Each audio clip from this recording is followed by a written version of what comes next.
Me try to further dummy down what you just said. Mm-hmm. So you take a piece of property. Take a piece of property. Fractionalize just means cut it up. Think like a pie. You can cut that thing into... Yeah, it's basically the way, I mean, it's no real different than a REIT works. You digitize in a REIT, so to speak. Yep. So I take that property. It's a pie. I could cut it into 4 pieces. I could cut it into 4,000 pieces. Right. The smaller the pie, the less it's worth. But what it means is if I want to invest in a high-rise in Manhattan, Mm-hmm. Which I have a good point for that. Okay. Keep going with that. Yeah, that's not available to me as Joe Kelly sitting in my house. Correct. Right? Right. I don't have a large dollar sum like that. I could get it in a REIT. Correct. But that would be such a small... It's one of even traditional accredited investor properties that are in there, right? So I don't have the cash to go in and be a big player as an accredited investor. In a REIT, it would be such a small portion of my investment. Mm-hmm. And I also don't have access to the people. Correct. That would let me into a deal, for air quotes for people listening, right? So I don't have the access, I don't have the opportunity, and I don't have the large sum of cash. It's one of those things that will hold me up. But if you take that, name some iconic property that I want to own part of, I could then, something in Hudson Yards, let's say there's some building in Hudson Yards that I love. Mm-hmm.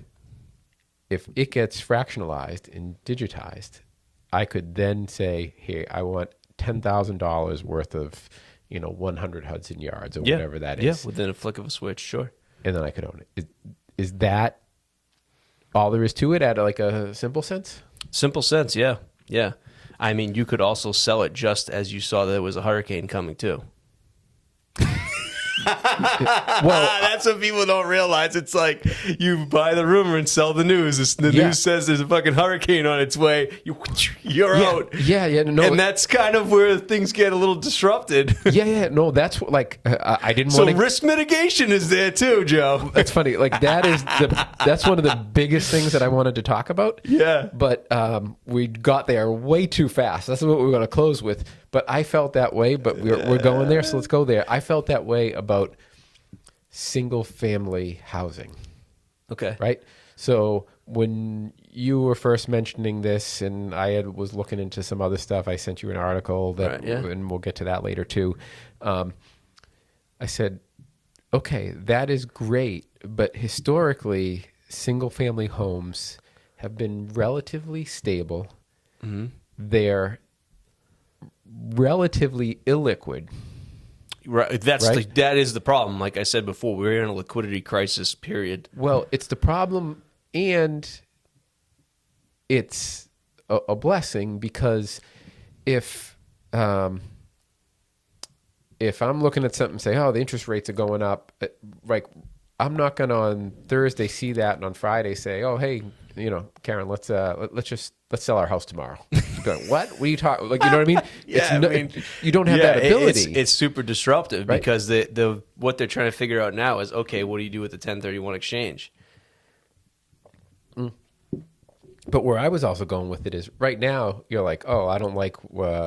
I just saw some news about lawsuits for plastic. I'm going to sell 3M and Dow because I don't want to own anything. Right. With Yeah. it. And I just dump it out, and the market goes tumbling down. Yeah. That doesn't happen to single-family homes. People live in them, right? So you have that stability. But if you get the ability to trade a single-family home like you can 3M, right? There's some danger in there. There's some So upside. Going back to your high-rise, the way I look at it is like this: A, it's utility. B, what's the property worth? But C, how many pounds of steel is in that building?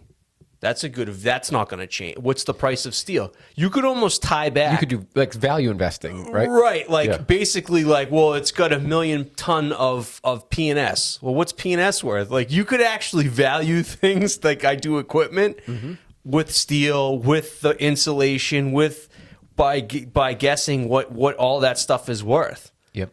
You know, it's no different than like you own a bread company and eggs are through the fucking roof. Well, I mean, but you invested with eggs all along because that's part of your business. So the eggs went up, but your profit margins stay the same because you already invested in eggs. Yep. So you're making money somewhere else. Right. Right. It's just like, Yeah.